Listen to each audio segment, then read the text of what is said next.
Hello students, आज हम लोग पढ़ेंगे ग्लिम्पसेस ऑफ इंडिया का पहला part a baker from Goa. इसमें कहा गया है कि हमारे बुजुर्गों को कई बार ये देखा गया है कि वो प्यार से याद करते हैं पुराने समय के अच्छे पोर्तुगीज दिन, पोर्तुगीज और उनकी फेमस पाव वाली ब्रेड को। अब उन ब्रेड्स को खाने के लिए लोग तो अभी वैनिश हो गए हैं, लेकिन उनको बनाने वाले लोग आज भी हैं, जो कि उन ब्रेड्स को मिक्स करते हैं और मोल्ड करके अलग अलग शेप्स में लाते हैं। आज भी जो ओल्ड एज की टेस्टेड की गई फर्नेसेस हैं वो एग्जिस्ट करती हैं, और उन फर्नेसेस यानी कि भट्टियों के अंदर आज भी जो आग है वो नहीं बुझी है। आज भी एक थर्ड और झंझनाट वाली आवाज़ जब एक बेकर आता है और वो अपने बास से वाली आवाज़ करता है, ये वाली आवाज़ कई जगहों पे आज भी मॉर्निंग में सुनाई देती है। हो सकता है कि जो फादर है वो अभी ज़िंदा ना हो, लेकिन उसका बेटा जो फैमिली का प्रोफेशन आज भी कर रहा है वो ज़िंदा है। ये बेकर आज भी गोवा के अंदर पैडर के नाम से जाने जाते हैं। हमारे बचपन में गोवा में जो बेकर थे वो हमारे दोस्त हुआ करते थे, हमारे साथी हुआ करते थे, हमारे गाइड हुआ करते थे।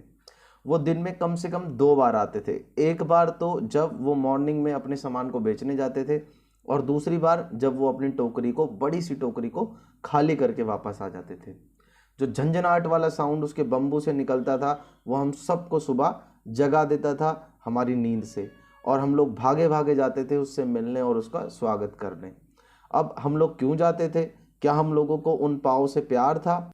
नहीं, बिल्कुल नहीं। जो लोव्स थे उनको तो पास्किन और बास्टिन खरीदते थे, जो वहाँ के मेड सर्वेंट यानी कि नौकर होते थे घरों के।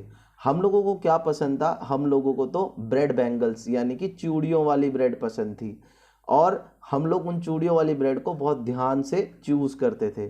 कई बार तो वो मीठी भी होती थी और स्पेशल बनी हुई होती थी। जो बेकर था वो अपनी म्यूजिकल एंट्री करता था डेली, और उसके बांस से झंग झंग वाला साउंड आता था। एक हाथ से तो वो अपने सर पे टोकरी को पकड़ता था और दूसरे हाथ से वो बम्बू से ग्राउंड पे मारता था, और एक झंझनाट वाला साउंड आता था। वो घर की लेडीज को ग्रीट करता था गुड मॉर्निंग, और उसके बाद वर्टिकली बम्बू रखता था ज़मीन पे और उसके ऊपर अपनी टोकरी रखता था। हम बच्चों को तो वो ऐसे ही डांट के इधर उधर पीछे पीछे करता था, लेकिन जो उसके अंदर लोव्स होते थे वो उनको, नौकरों को डिलीवर कर देता था।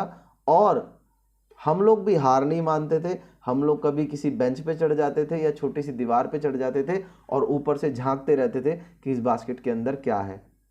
मुझे आज भी याद है जो एक अजीब सी खुशबू आती थी उन लोव्स में से। और लोव्स जो थे वो तो बड़े लोगों के लिए वो लेके आते थे, और हम बच्चों के लिए तो वो बैंगल्स लेके आते थे, यानी कि वो चूड़ियों वाली ब्रेड। और उसके बाद हम लोग तो ये भी ध्यान नहीं रखते थे कि हम लोगों को अपने दांत साफ करने हैं या हम लोगों को अपना मुंह भी धोना है। हम लोग इस चीज़ का भी ध्यान नहीं रखते थे। और इसकी ज़रूरत भी क्या है? कौन इतनी मेहनत करेगा कि मैंगो के पेड़ से पत्ते तोड़ के लाएगा और फिर अपने दांत साफ करेगा? और इसकी ज़रूरत भी क्या है? क्योंकि जो टाइगर होता है वो कौन सा अपने ब्रश करता है दांतों को, जबकि जो गरम गरम चाय होती है वो किसी भी चीज़ को आराम से साफ कर सकती है। शादियों में भी जो गिफ्ट्स हैं उनका कोई मतलब नहीं है अगर उसके अंदर मीठी ब्रेड ना हो, तो जिसका नाम बॉल कहते हैं हम लोग। और चाहे पार्टी हो या कोई भी आयोजन हो, उसके अंदर का मज़ा ही खराब हो जाएगा अगर उसके अंदर ब्रेड नहीं हुई तो। इसके बारे में ज़्यादा नहीं कहा जा सकता कि एक बेकर किसी भी गांव के लिए कितना इम्पोर्टेंट आदमी होता है। जो लेडी है घर की, वो ज़रूर से ज़रूर सैंडविचेस बनाती थी अपनी बेटी की एंगेजमेंट के समय पे। जो केक्स होते थे, और बॉलिनास, बॉलिनास बच्चों एक टाइप के बिस्किट होते हैं, वो मस्ट होते थे क्रिसमस हो चाहे कोई भी अदर फेस्टिवल हो उसके अंदर।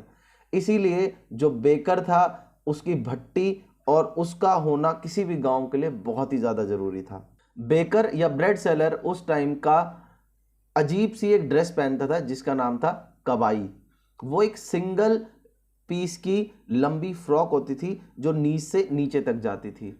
हमारे बचपन में हम लोगों ने बेकर्स को एक शर्ट और एक पैंट पहनते देखा है जो कि फुल लेंथ से थोड़ी छोटी होती थी और हाफ पैंट से थोड़ी बड़ी होती थी। आज भी अगर कोई इंसान ऐसे कपड़े पहनता है जो हाफ पैंट से ज़्यादा हो, तो हर बार उसको कोई ना कोई कमेंट कर ही देता है कि तुमने पैडर की तरह ड्रेस पहनी है। जो पैडर होते थे वो अपने बिल्स को महीने के एंड में कलेक्ट करते थे, और जो सारा हिसाब किताब होता था वो सब का सब एक दीवार के ऊपर पेंसिल से रिकॉर्ड किया जाता था। बेकिंग सच में उस टाइम का एक प्रॉफिटेबल प्रोफेशन था। जो बेकर था और उसकी फैमिली वो कभी भी भूखे नहीं मरते थे। वो, उसकी फैमिली और उसके नौकर हमेशा से खुशी वाली और अमीरों वाली ज़िंदगी जीते थे, और उनका जो मोटा शरीर था वो इस चीज़ का सबूत देता था कि वो लोग अमीर हैं। और आज भी कोई भी पर्सन जो कि दिखने में जैक फ्रूट की तरह लगता है, उसको आज भी कंपेयर किया जाता है एक बेकर से। ये पार्ट बच्चों यहीं पे ख़त्म हो गया। आई होप आपको समझ आया होगा। Thank you.